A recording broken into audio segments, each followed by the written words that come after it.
ये है MS-13 और बारियो 18 गैंग्स। ये गैंग्स इतनी डेंजरस हुआ करती थी 90s के टाइम में कि इन गैंग्स ने एल साल्वाडोर को मौत का शमशान घाट बना दिया, क्योंकि डेली 15 से 20 मर्डर होना एक आम बात थी, जिसकी वजह से एल साल्वाडोर का मर्डर रेट इतना बढ़ गया था कि दुनिया की सबसे अनसेफ कंट्री बन गई थी। लेकिन ऐसा क्या चमत्कार हुआ इन 4-5 सालों में कि आज वही कंट्री लैटिन अमेरिका की सबसे सेफ कंट्रियों में से एक है। आज की इस वीडियो में डिटेल में समझेंगे कि कैसे इन गैंग्स की शुरुआत हुई और इन गैंग्स ने 90s के टाइम में कैसा कोहराम मचाया था। आइए जानते हैं। You have a gang called MS-13.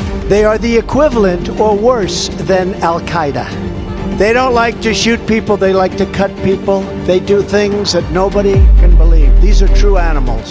इस पार्ट को बाद में समझेंगे कि कैसे इनकी मास अरेस्टिंग की जाती है। पहले टाइम में थोड़ा पीछे चलते हैं। साल 1980 जब एल साल्वाडोर में एक भयानक सिविल वॉर चल रही थी। ये सिविल वॉर इतनी खतरनाक थी कि साल 1981 में गवर्नमेंट आर्मी ने एक ही गांव के 1000 से ज्यादा लोगों को मौत के घाट उतार दिया। और सबसे हैरान करने वाली बात यह है कि सिविल वॉर में 9, 10, 12 साल के बच्चे भी शामिल थे। इन बच्चों को जबरदस्ती आर्मी में शामिल किया जाता और इन बच्चों में नफरत और दुश्मनी पैदा करने के लिए इन्हीं के माँ बाप को इन्हीं के सामने गोली मार दी जाती। बच्चों को ड्रग्स और हैवी ब्रेन वॉशिंग के जरिए एक किलिंग मशीन बना दिया जाता था, क्योंकि कई बार जब ये बच्चे किसी गांव पर अटैक करने जाते थे तो पूरे के पूरे गांव को ही साफ कर देते थे। इसी भयानक सिविल वॉर की वजह से लाखों लोग अपनी जान बचाने के लिए एल साल्वाडोर को छोड़कर यूएसए भाग जाते हैं, खासकर लॉस एंजलिस में। और यहाँ से शुरुआत होती है दो खौफनाक गैंग्स की, MS-13 और बारियो 18 की। हालांकि बारियो 18 गैंग्स पहले से ही लॉस एंजलिस पर हुकूमत चला रही थी, लेकिन जब MS-13 गैंग बनती है तो इन दोनों गैंग्स में दुश्मनी शुरू हो जाती है लॉस एंजलिस के इलाकों को लेकर। ये दुश्मनी इस हद तक बढ़ जाती है कि ये दोनों गैंग्स एक दूसरे के मेंबर्स को ढूंढ ढूंढ कर मारने लगती हैं। और उस टाइम पीरियड में लॉस एंजलिस की सड़कों पर दिन दहाड़े मर्डर्स होना एक आम बात हो गई थी। इन दोनों गैंग्स की दुश्मनी लगातार लॉस एंजलिस में चलती रहती है। और जब आता है साल 1992,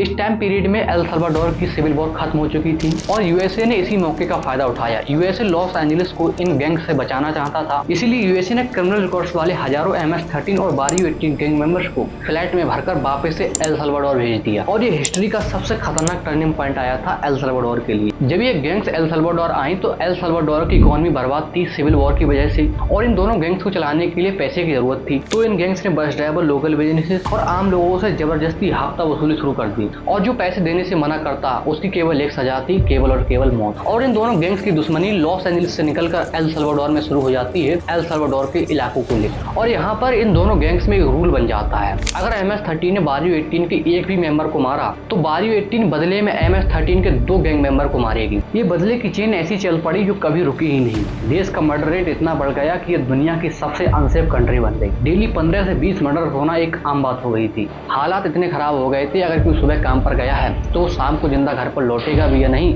इसका कुछ पता नहीं था। लेकिन कहते हैं ना कि जब पाप का घड़ा भर जाता है तब अंत करीब होता है, और ऐसा ही हुआ। साल 2019 में जब 37 साल के नैब बुकेले एल साल्वाडोर के एक न्यू प्रेसिडेंट बनते हैं, बुकेले ने आते ही साफ कह दिया कि अब इन गैंग्स का खात्मा तय है। और जब मार्च 2022 में इन गैंग्स ने एक ही दिन में 62 मर्डर कर दिए तो बुकेले ने पूरे देश में स्टेट ऑफ इमरजेंसी डिक्लेयर कर दी। इसमें पुलिस और मिलिट्री को अनलिमिटेड पावर दे दी गई थी। अब किसी को अरेस्ट करने के लिए ना तो किसी कोर्ट बरामद की जरूरत थी और ना ही किसी सबूत की। अगर किसी की बॉडी पर गैंग के टैटू है या फिर किसी पर शक है तो उसे तुरंत उठा लिया जाता। इस मास अरेस्टिंग के कुछ ही महीनों में 80,000 से ज्यादा गैंग मेंबर्स को पकड़कर जेल में डाल दिया।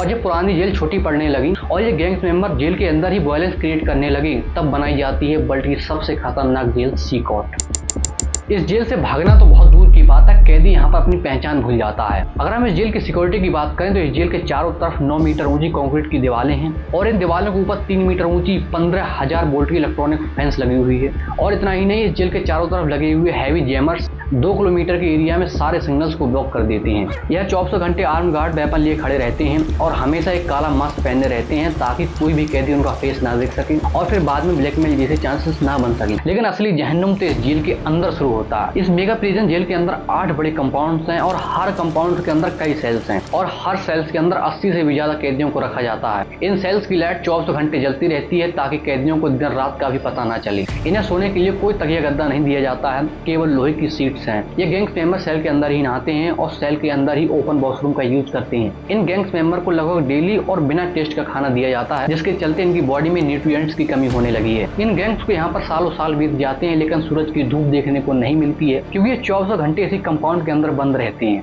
और ये अपने बालों में कोई ब्लेड या फिर वेपन न छुपा सकें, इसीलिए इनके बाल हर कुछ हफ्तों में पूरी तरह से सेव किए जाते हैं। इस जेल के रूल बहुत ही स्ट्रिक्ट है। अगर किसी ने भी वॉयलेंस क्रिएट करने की कोशिश करी या फिर रूल्स को ब्रेक किया तो उसे कई हफ्तों तक डार्क रूम में रखा जाता है। ये डार्क रूम इतना डार्क होता है कि इसमें खुद के हाथ भी नहीं दिखते हैं। इस डार्क रूम में एक वॉशरूम होता है और उसके ही पास में पानी होता है। इस डार्क रूम में कैदी को मेंटली टॉर्चर करने के लिए रखा जाता है ताकि वो आगे से कोई भी गलती ना करें। लेकिन यहाँ पर आकर ये डॉक्यूमेंट्री एक बड़ी मोड़ पर खड़ी हो जाती है। इस पूरे क्रैकडाउन के दो पहलू हैं। पहला पहलू ये है कि एल सल्वाडोर में एक चमत्कार हुआ है। जो कंट्री आज से पहले कभी मौत का कुआं हुआ करती थी, आज वही कंट्री लैटिन अमेरिका की सबसे सेफ कंट्रियों में से एक है। क्राइम रेट्स लगभग 0 हो गया है। अब लोग बिना किसी डर के सड़कों पर घूमते हैं और बिजनेस खुलकर चल रहे हैं। आम जनता के लिए बुकेले किसी भगवान से कम नहीं है। लेकिन इसका दूसरा पहलू बड़ा ही अंधेरमय है। एमएसटी ऑर्गेनाइजेशंस और ह्यूमन राइट्स वॉच जैसी ऑर्गेनाइजेशंस का दावा है कि इस चमत्कार की कीमत बहुत से बेगुनाह लोगों ने चुकाई है। इनका कहना है कि इस मास अरेस्टिंग में ऐसे भी लोगों को अरेस्ट कर लिया गया है जिनका इन गैंग से कोई लेना देना नहीं है, सिर्फ इसलिए कि वो एक गरीब इलाके में रहते थे